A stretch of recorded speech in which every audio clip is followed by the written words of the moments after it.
Saludos. Bueno, hermanos, vamos a abrir la palabra de Dios en Hechos capítulo 15. Habíamos dejado el otro día al final ya del capítulo 14, con hermosos resultados que traían los misioneros que habían salido, habían sufrido, habían padecido, pero bueno, traían hermosos resultados y contaban cómo había sido la experiencia de la predicación entre los gentiles, entre aquellos que no eran del pueblo judío, y se alegraron mucho. Pero llega el capítulo 15, lo vamos a leer, es un poco extenso, vamos a leer prácticamente todo para comprenderlo. Todos aquellos que tienen la Biblia, sigamos el relato en la Biblia, en el teléfono, que es la palabra de Dios, es lo que finalmente tiene valor. Vemos así, después de toda esta alegría del regreso a Antioquía, contando las cosas que Dios había hecho, dice el verso 1 del capítulo 15, entonces algunos que venían de Judea enseñaban a los hermanos, si no os circuncidáis conforme al rito de Moisés, no podéis ser salvos. Como Pablo y Bernabé tuviesen una discusión y contienda no pequeña con ellos, se dispuso que subiesen Pablo y Bernabé a Jerusalén, y algunos otros de ellos a los apóstoles y a los ancianos, para tratar esta cuestión. Ellos pues, siendo encaminados por la iglesia, pasaron por Fenicia y Samaria, contando la conversión de los gentiles, y causaban gran gozo a todos los hermanos. Y llegados a Jerusalén fueron recibidos por la iglesia y los apóstoles y los ancianos, y refirieron todas las cosas que Dios había hecho con ellos. Pero algunos de la secta de los fariseos que habían creído en el Señor como Salvador, se levantaron diciendo, es necesario circuncidarlos y mandarles que guarden la ley de Moisés. Y se reunieron los apóstoles y los ancianos para conocer de este asunto, y después de mucha discusión, Pedro se levantó y les dijo, varones hermanos, vosotros sabéis, como ya hace algún tiempo, que Dios escogió que los gentiles oyesen por mi boca la palabra del Evangelio y creyesen. Y Dios, que conoce los corazones, les dio testimonio, dándoles el Espíritu Santo, lo mismo que a nosotros, y ninguna diferencia hizo entre nosotros y ellos, purificando por la fe sus corazones. Ahora pues, ¿por qué tentáis a Dios, poniendo sobre la cerviz de los discípulos un yugo que ni nuestros padres ni nosotros hemos podido llevar? Antes creemos que por la gracia del Señor Jesús seremos salvos, de igual modo que ellos. Entonces toda la multitud cayó, y oyeron a Bernabé y a Pablo que contaban cuán grandes señales y maravillas había hecho Dios por medio de ellos entre los gentiles. Cuando ellos callaron, Jacobo, el medio hermano del Señor, respondió diciendo, varones hermanos, oídme. Simón ha contado cómo Dios visitó por primera vez a los gentiles para tomar de ellos pueblo para su nombre. Y con esto concuerdan las palabras de los profetas, como está escrito. Después de esto volveré, reedificaré el tabernáculo de David, que está caído, repararé sus ruinas y lo volveré a levantar, para que el resto de los hombres busquen al Señor y todos los gentiles sobre los cuales es invocado mi nombre. Dice el Señor que hace conocer todo esto desde tiempos antiguos, por lo cual yo juzgo que no se inquiete a los gentiles que se convierten a Dios, sino que se les escriba que se aparten de contaminaciones de los ídolos, de fornicación, de ahogado y de sangre. Porque Moisés desde tiempos antiguos tiene en cada ciudad quien lo predique en las sinagogas, donde es leído cada día de reposo. Entonces pareció bien a los apóstoles y a los ancianos, con toda la iglesia, elegir de entre ellos varones y enviarlos a Antioquía con Pablo y Bernabé, a Judas, que tenía por sobrenombre Barsabás, y a Silas, varones principales entre los hermanos, y escribir por conducto de ellos, los apóstoles y los ancianos y los hermanos, a los hermanos de entre los gentiles que están en Antioquía, en Siria, en Cilicia, salud.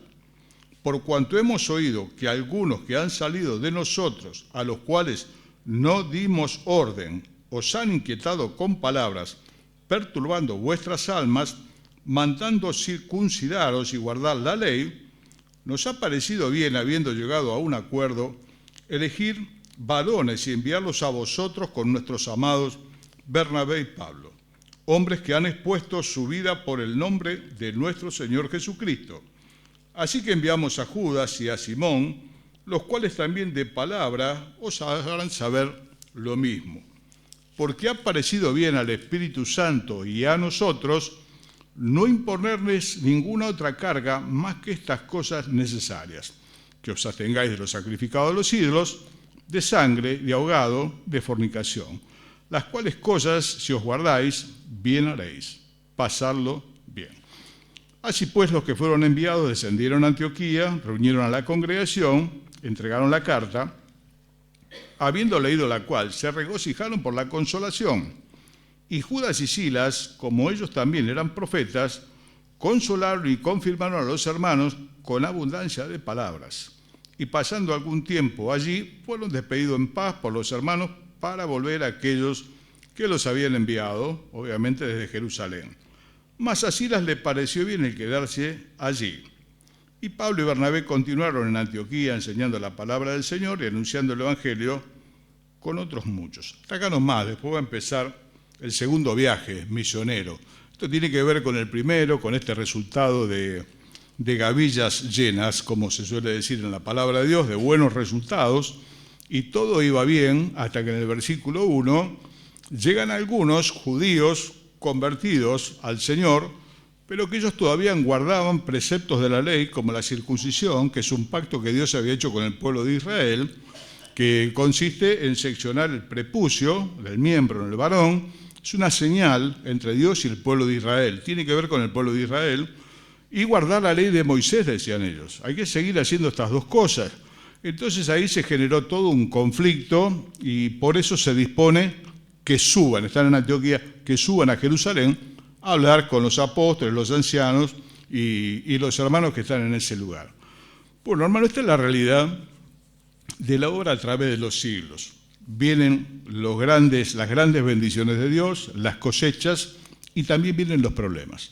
La palabra de Dios dice: irá andando y llorando el que lleva la preciosa semilla, mas volverá a venir con gozo trayendo sus gavillas, su buen resultado.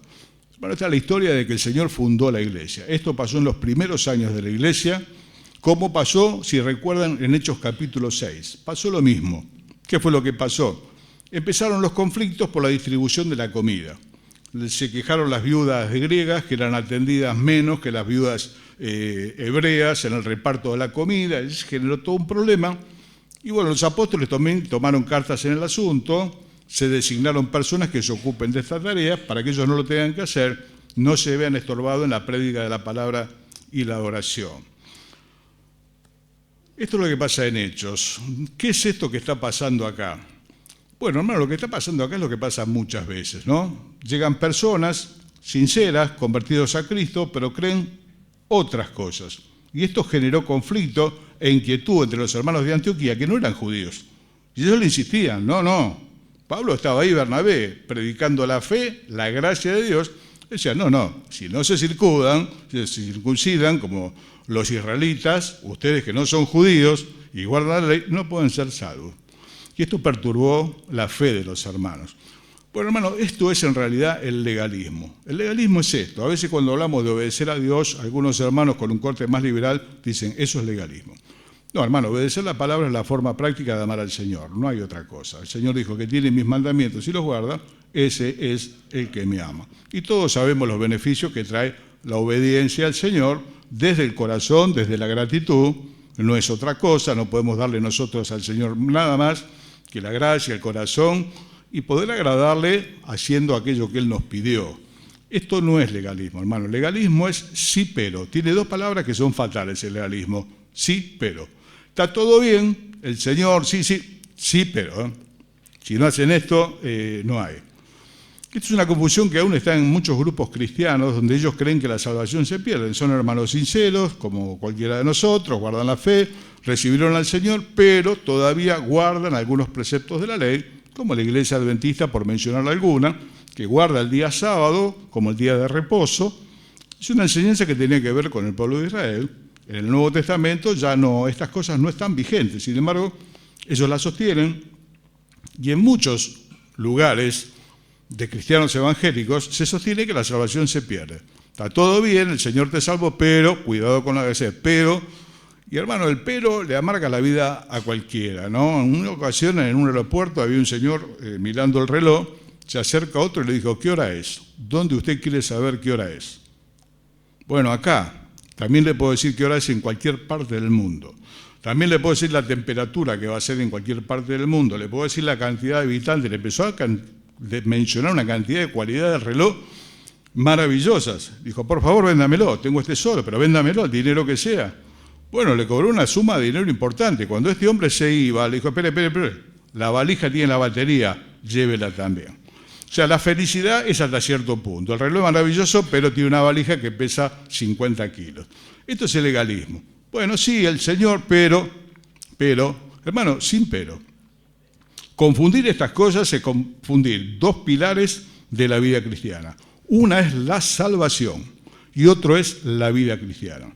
Esto yo lo mencioné algunas veces, acá y en otros lados.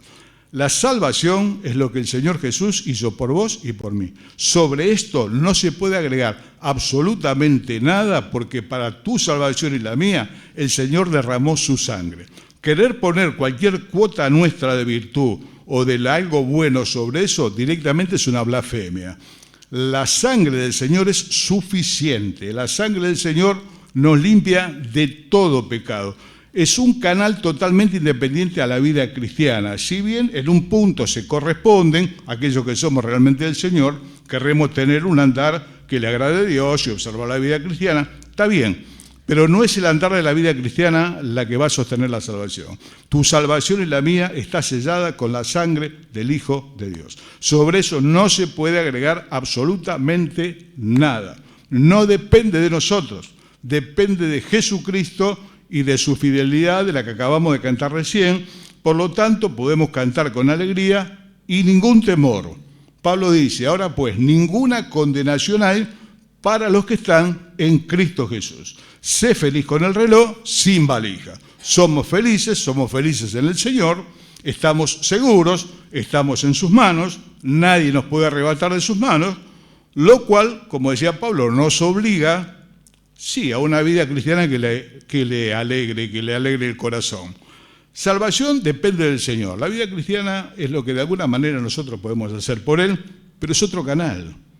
Hermano, es otro canal, no tiene que ver. Cuando esto se quiere juntar, lo que hizo el Señor con lo que hago yo, entonces cuando yo no hago lo que me parece que tengo que hacer, me parece que ya lo del Señor no sirve tanto, porque yo lo tengo que sostener, esto es una vida de inquietud, de temor. Esa gente nunca está segura, nunca tiene paz. Muchos oran antes de dormir, por si me muero durmiendo. No, hermano, la paz que Dios nos da por su palabra en cuanto a nuestra salvación eterna es absoluta. Pueda yo llevar la mejor vida cristiana, una vida cristiana al 50% o una vida cristiana de derrota, cosa que nos puede pasar a cualquiera de nosotros, hermano. Ninguno de nosotros puede decir que llena todos los casilleros de la vida cristiana. Eso le dijo aquel muchacho que le preguntó al Señor qué tenía que hacer para seguirlo y ser salvo, ¿no? Y dijo, yo guardé todos los mandamientos. Bueno, es mentira, ya arrancó mintiendo. No se pueden obedecer los 10 mandamientos. Los 10 mandamientos de Éxodo capítulo 20, no hay persona que los pueda obedecer. 10. La Biblia tiene 613 mandamientos. 350 negativos de lo que no hay que hacer, 248 positivos de lo que sí hay que hacer. ¿Quién puede guardar semejante cantidad de mandamientos? Si no podemos guardar 10, ¿cómo vamos a guardar 613? Entonces, ¿para qué está la ley? Para mostrarnos que es imposible hacernos por nuestra cuenta y que sí o sí necesitamos la gracia de Dios, como decía Pedro en un relato. Nosotros creemos también que por la gracia de Dios seremos salvos. No hay otra posibilidad para la salvación. Así que, hermano, nunca permitas que nadie perturbe tu fe. Estamos en el Señor, estamos en el verdadero, decía Juan, estamos completos, estamos tranquilos. Ojalá podamos hacer siempre lo bueno y nunca nos equivoquemos y nunca fracasemos. Pero aun cuando así sea, eso no cambia para nada la salvación que Dios nos ha dado en Jesucristo, completa, perfecta. Dice la palabra de Dios, la salvación es de Jehová. Es un acto soberano de la gracia de Dios que quiso perdonar o indultar, no sé cómo te suena mejor, a aquellos que hemos reconocido nuestras faltas delante de Él con arrepentimiento. Dios perdonó para siempre. Digo, qué amor el de Dios que amó a sabiendas. Amó a sabiendas. Amó a sabiendas del principio de tu vida y tu final. Amó a sabiendas de mi principio de vida y de mi final. Dicho con respeto, sabía perfectamente lo que compraba. Igual compró. Nosotros a veces cuando empezamos distintas relaciones, bueno, sabemos lo del momento, no sabemos qué va a pasar con esa persona en el futuro, cómo va a ser, no lo sabemos. De hecho, después mucha gente se defrauda, cambia, bueno, esos vínculos se rompen. Dios, aún sabiendo del primer día hasta el último de tu vida y de la mía, de la cantidad de veces que vamos a caer, de la cantidad de veces que le vamos a defraudar, quiso. Alguna vez le dijo un leproso, si quieres puedes limpiarme. Y el Señor dijo, sí, quiero, y lo tocó. Si quieres, puedes limpiarme. Sí, quiero, y lo tocó. Cosa que no se podía tocar un leproso, pero al momento que lo tocó esa persona ya estaba sana. Así que, hermano, Dios puede y quiere. Y es un acto soberano del corazón de Dios que a nosotros no nos deja más que darle gracias y llorar a veces nuestra miseria porque quisiéramos ser mejores, la verdad. Pero no depende eso nuestra entrada al reino de los cielos. Bueno, esta fue la discusión que había, ¿no? Entonces se vinieron desde Judea hasta Antioquía con esto que ellos creían. De paso, aún en el ambiente evangélico no todos creemos las mismas cosas. Hay distintos grupos de hermanos, muchas veces coincidimos en el Señor, nuestro Salvador, pero después hay una cantidad de cosas que por eso hay distintos grupos, ¿no? Denominaciones, tantas cosas más. El problema, aparte de qué es lo que creo, es qué hago con lo que creo. ¿Qué hago yo con lo que creo? Que yo no haga disturbio, hermano. A veces viene gente de alguna otra denominación, o fuésemos nosotros, otro grupo de cristianos, con otras costumbres, con otras cosas, y quisiéramos imponer nuestras formas, nuestras costumbres, y empezar a hacer lío, como quien dice, con eso. No, hermano.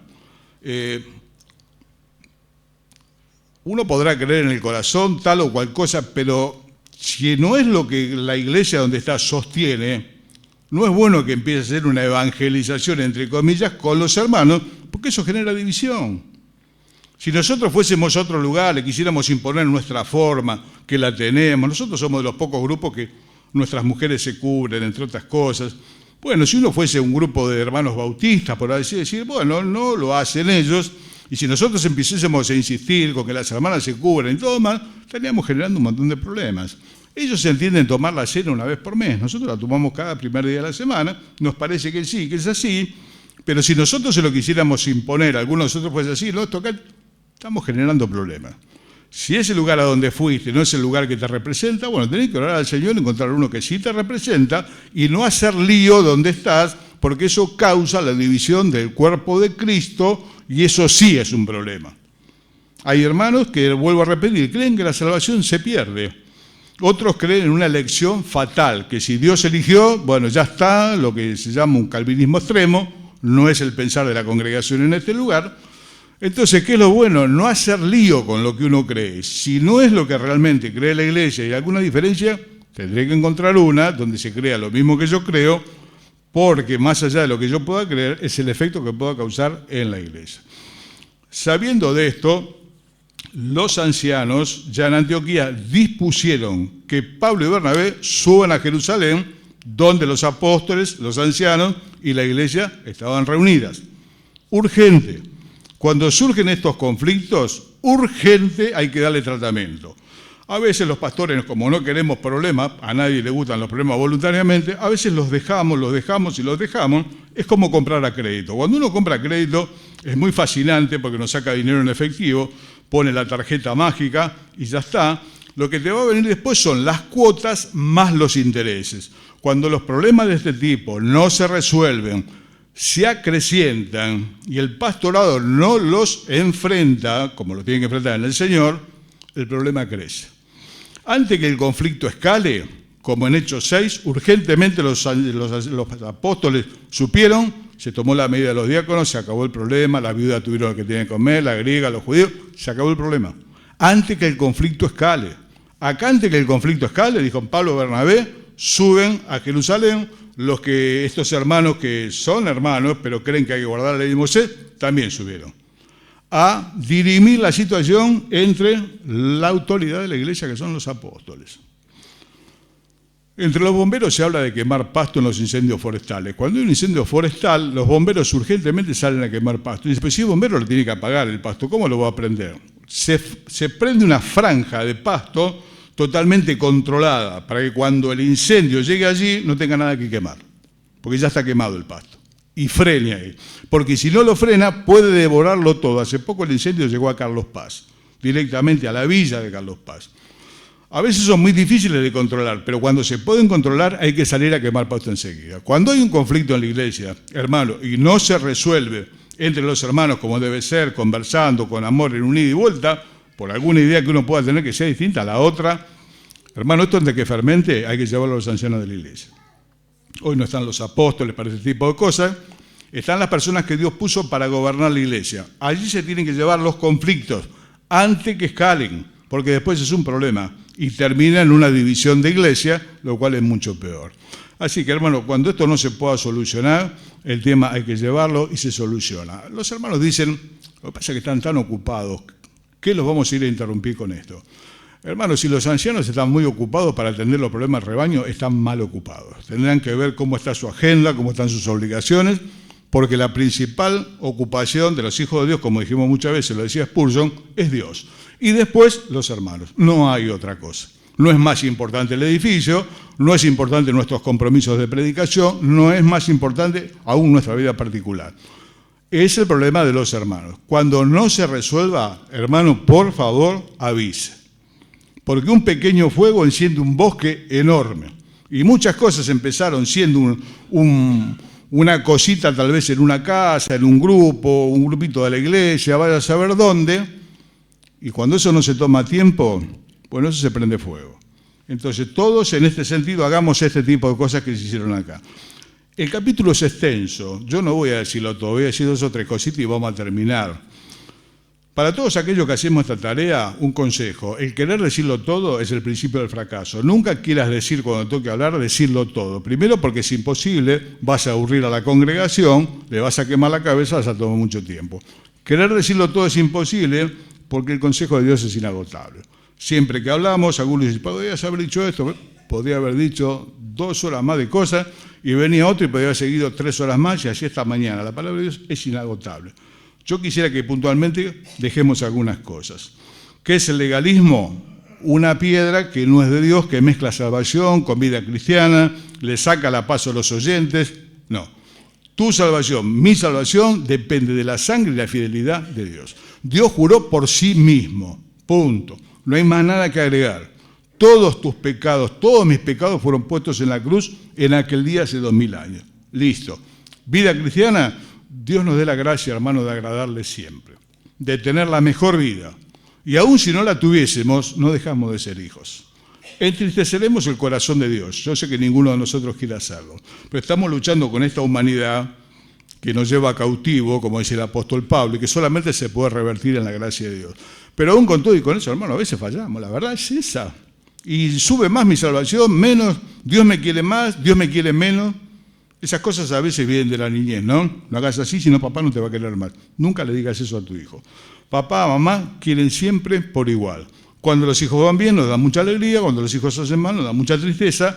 Siempre están anotados en la libreta, siempre son nuestros hijos, tienen nuestro ADN. Nosotros tenemos el ADN espiritual de Dios, que es el Espíritu Santo, en nosotros.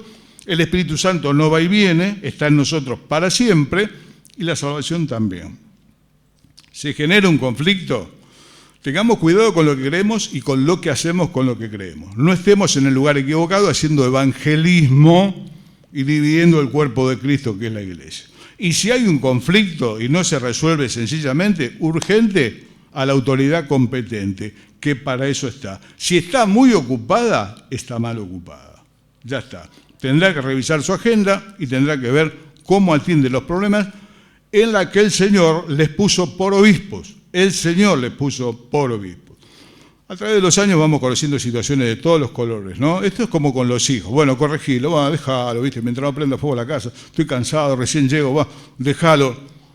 Te estás comprando algo a crédito, algún día lo vas a tener que pagar, más los intereses. corrige a tu hijo, te dará descanso. No lo corrijas, vas a sufrir el resto de tus días. Muchas iglesias tuvieron graves problemas porque la situación no se abordó enseguida. Obviamente con sabiduría de Dios. Acá participó Pedro, como leímos, primero habló Pedro, después habló Pablo y Bernabé, y después salió Santiago poniendo el consejo que ellos entendieron de Dios. ¿Cuál era? No inquietar más a los gentiles. Vamos a hacer una carta, la van a llevar también Silas y Judas, a los hermanos en Antioquía, van a ir con Pablo y con Bernabé, carta de los apóstoles diciendo, pareció bien al Espíritu Santo y a nosotros. Qué bendición que alguna vez los pastores podamos decir así en nuestras decisiones, ¿no? Pareció bien al Espíritu Santo y a nosotros. No, a nosotros nos pareció bien. A nosotros puede parecer bien muchas cosas, no necesariamente pueden estar bien. Nos hemos equivocado los pastores a lo largo de los años, son décadas, nos hemos equivocado. Como los padres se equivocan, sin intención, pero nos hemos equivocado. Tal vez, ¿por qué? Porque no le pareció bien primero al Espíritu Santo, nos pareció bien a nosotros y bueno, ahí se mete la pata como quien dice, ¿no? Pero eso es cierto del consejo que había dado en ese momento Santiago, Jacobo, el medio hermano del Señor, cuando dijo, bueno, vamos a hacer esto, lo dijo Pedro, lo sostiene Santiago, no le vamos a poner un peso que nosotros no pudimos llevar. La ley no se puede cumplir. No quieran que ellos se circunciden, porque eso es una señal de pacto de Dios con Israel. No quieran que ellos cumplan la ley, porque ni los padres, ni ustedes, ni nosotros la podemos cumplir. Por eso Dios envió un Salvador. Si no hubiese enviado un abogado, la causa del ser humano es indefendible delante de Dios a la luz de 613 mandamientos que le caen como una pared encima. Entonces no necesita un abogado, porque es indefendible. ¿Qué necesita? Un Salvador, que es Cristo el Señor, que paga con su propia sangre, que puede indultar, que puede perdonar sin ninguna reserva, que sabe lo compra igual. Ese es el amor de Dios. Mas Dios muestra su amor para con nosotros en que siendo aún esto que somos, Cristo murió igual por nosotros. No hizo marketing, a ver cuáles son los buenos, quién va a responder, bueno, veo si muero o no muero. No, y por todos murió, dice la palabra de Dios. También dice para que los que vivan, ya no vivan para sí. Entonces, hallada la solución, con la participación de los apóstoles, y estaban los ancianos, estaba la iglesia, se envía esta carta a Antioquía. Y estos hermanos se hacen todo el viaje de vuelta, bajan. Jerusalén está en altura, todo el que se va de Jerusalén baja. Esto se ha dicho muchas veces en este lugar. Por eso van a escuchar que dice, o subieron a Jerusalén o bajaron a Antioquía. Con la decisión de los apóstoles y los ancianos, que no se inquiete a los gentiles, aquellos que no son judíos, con cosas que son del judaísmo y que ya no están vigentes. Entonces, dice que entre ellos hubo gran alegría y gran consolación. Supieron parar el conflicto a tiempo, le dieron tratamiento a tiempo, no compraron a crédito, no dejaron que escalen, no esperaron que el incendio llegue a la ciudad, quemaron pasto antes. Eso es lo que hay que hacer. La palabra de Dios dice en lo que requiere diligencia, no perezoso, fervientes en espíritu sirviendo al Señor, velando. Los pastores, entre otras cosas, lo que hacen es velar sobre el rebaño, sobre el cuidado, ver el peligro. Y a veces caen estos paracaidistas con novedades, ¿no? Siempre hay algunos que caen con novedades, por internet, por tantos lugares. No, bueno, ahora parece que es así. En los últimos años hay un brote de judaísmo, parece mentira, una cosa ya muerta de 2000 años atrás. Hoy tenemos muchas iglesias con hermanos sinceros que se están volviendo al judaísmo, que están tomando principios del judaísmo y están guardando la ley, y hay toda una mezcla. A otros le cayó un calvinista con algo que está ya del 1500 más o menos, que estaba lleno de tierra, lo desempolvaron, salió. ¿Qué generaron? División de iglesias. Algunos vinieron con la renovación del Espíritu Santo, supuesta renovación, que no fue más que agarrar los parlantes más grandes, empezar a los gritos, poner luces, poner superpastores, superapóstoles, todo ese tipo de cosas que no son, que generan inquietud en el pueblo y división. ¿Qué es lo que busca el diablo? Exactamente eso. Inquietud en el pueblo y división. Tenemos que ser solícitos todos en guardar la unidad del Espíritu en el vínculo de la paz. ¿Qué significa? Que donde haya un pequeño fueguito, si no lo podés resolver, tráelo porque el tema es prioridad. Antes que esto se prenda fuego y lo perdamos, hermano. Nosotros, por la gracia de Dios, tenemos una bendición en lo que es la comunión. Tenemos que cuidar. Paracaidista va a haber siempre. Ellos venían muy contentos refiriendo las cosas con los gentiles, termina Hechos 14, qué bien, qué fiesta. Llegaron unos de Judea, son hermanos, son judíos, con esta propuesta, Antioquía. Si no se circuncidan, si no guardan la ley de Moisés, no pueden ser salvos. Realmente generó turbación. Lo solucionan. ¿Cuál es la decisión? Que se abstengan de los sacrificados a los ídolos. En esa época se sacrificaban muchos animales a ídolos paganos. Le va a dar 4 consejos, que como decimos que este libro es de transición, diríamos nosotros en argentino, para ir tirando. Para ir tirando, que no coman animales que se sacrificaban a los ídolos, que se abstengan de sangre, de no comer carne con la sangre, es un principio de la palabra de Dios en el Antiguo Testamento, porque la vida está en la sangre. De ahogado, que es el ahogado, es el animal mortecino que murió sin ser desangrado. Eso puede ser perjudicial para la salud del animal, hay que desangrarlo correctamente antes de comerlo. Y obviamente de fornicación, del desenfreno sexual, que en esa época era algo terrible, que creo que nosotros todavía hoy acá no lo vimos. 2000 años después creo que no hemos visto el desenfreno sexual del primer siglo.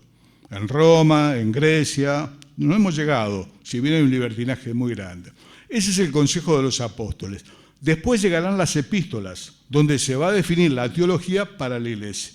Se verá que un ídolo no es nada, como dice Pablo, y que se puede comer los sacrificados de los ídolos, porque un ídolo nada es. Pero si esto le genera problemas de conciencia a tu hermano, no lo hagas, se dan principios, se puede comer. Bueno, el animal seguramente habrá que desangrarlo. El problema de la sangre ha sido un problema hasta el día de hoy, los embutidos con sangre y demás, que hay hermanos que no los participan, y esto hay que respetarlo. Pero dice la palabra, nadie le juzgue en comida, en bebida, en día de reposo, ya está, pues se terminó. Pero yo no voy a comer carne, no voy a beber vino, no voy a hacer nada, dice Pablo, en que mi hermano tropiece o se ofenda, porque ese principio es más importante que el alimento en sí. Es como esta diferencia que ellos traían. ¿Qué crees y qué haces con lo que crees? Si alguno piensa que algo para él es pecado, para él lo es bueno que no lo haga, pero no evangelice la iglesia con ese tipo de cosas. ¿Dónde llevamos el conflicto? A los ancianos de la iglesia, que no están de vista. No debieran estar de vista y no debieran estar tan ocupados para no resolver los problemas de la iglesia. Se resuelve, se da este consejo, los hermanos lo reciben, vuelve la alegría a Antioquía, no llevan el peso de la ley, son completamente salvos en Jesucristo, dijo Pedro, lo mismo que nosotros. No hay gentil, no hay griego, no hay judío. En el Señor somos exactamente lo mismo. El judío primeramente recibe el Evangelio, pero si no se arrepiente y confía en Jesucristo como Salvador, está tan perdido como cualquier gentil que somos nosotros, que lo rechaza. Ninguna diferencia. El proyecto de Dios de hacer un pueblo de todas las naciones está desde el principio. Se lo comunica a Dios a Abraham. Miren los siglos que tenía. Pero al judío le costaba muchísimo meterse en la cabeza que aquellos que no eran del pueblo de Israel formasen parte de un pueblo y le querían endosar estas cosas que para ellos fueron una carga toda la vida. Hermanos, terminamos. Tomemos consejo de estas cosas. Practiquémosla. Cuidado con lo que creemos. Cuidado con lo que decimos. Si tiene duda, pregunte. Conflicto no se resuelve pronto. Va a los ancianos. De los ancianos, hermanos, Dios quiera que salga la solución. Para eso el Señor los ha puesto. Y que sean un factor de bendición. Jorge Copallo decía, las bendiciones comienzan por la cabeza. La cabeza es Jesucristo. Pero la cabeza en la tierra de alguna forma son los ancianos. Jorge Copallo decía, los problemas empiezan, las bendiciones por la cabeza y los problemas también. Muchos de este tipo de problemas vienen de la pastoral. Y se van a los ancianos, a los hermanos, también dividen la iglesia. Todos solícitos vamos a estar. Hoy el ranchito, por la gracia de Dios, está bien. Vamos a cuidarlo. Todos. No hace falta que sean los pastores. Todos tenemos que estar viendo. Hay un conflicto, hay que resolverlo. Antes que escale, se haga un incendio. Mis amados, hemos terminado. Quedan cosas por decir. De Hechos 15, un montón. Vamos a llevar 2 o 3 cosas, porque después nos olvidamos. Y una pisa la otra. Próximo encuentro, día de mañana, la reunión de los adolescentes y jóvenes. Horarios de costumbre, domingo la cena del Señor, con horario de costumbre también, 10 de la mañana. No tenemos algunos motivos especiales, seguimos orando por la salud de los distintos hermanos que están esperando por salud. Oramos juntos y nos despedimos. Señor, queremos bendecirte y darte gracias que aún sabiendo lo que cada uno de nosotros, Señor, iba a darte a lo largo de su vida, has querido poner la vida por cada uno de nosotros para salvarnos, Señor, de la condenación y también del presente siglo malo. Te alabamos porque la salvación es de Jehová. Te bendecimos, Señor, porque estamos seguros en tus manos, donde nadie ni nada nos puede arrebatar. Señor, y el deseo nuestro es tener una vida cristiana que te agrade, pero te damos gracias que nuestra salvación no depende de esto, Señor, sino de tu fidelidad. Danos la gracia de serte agradables los días de nuestra vida. Danos la solicitud, Señor, de vislumbrar los conflictos en la naciente, Señor, para poder resolverlos con tu Espíritu Santo. Como quisiéramos poder decir, pareció bien al Espíritu Santo y a nosotros. Señor, y que sea un consejo de sabiduría, como lo fue acá, donde el conflicto terminó y los hermanos gentiles volvieron a tener paz. Bendice este fin de semana, Padre, las actividades que hemos de tener. Oramos por los hermanos que no pueden venir por motivos de salud y nos ven por el Zoom. Señor, también tú estés con ellos. Bendice la recuperación total de Ezequiel Ferro, Señor, y de otros hermanos que esperan por su salud. Nos encomendamos, Señor, a tu gracia y tu misericordia. Lo hacemos en el nombre del Señor Jesús. Amén. Muy buenas noches, hermanos. El Señor les bendiga.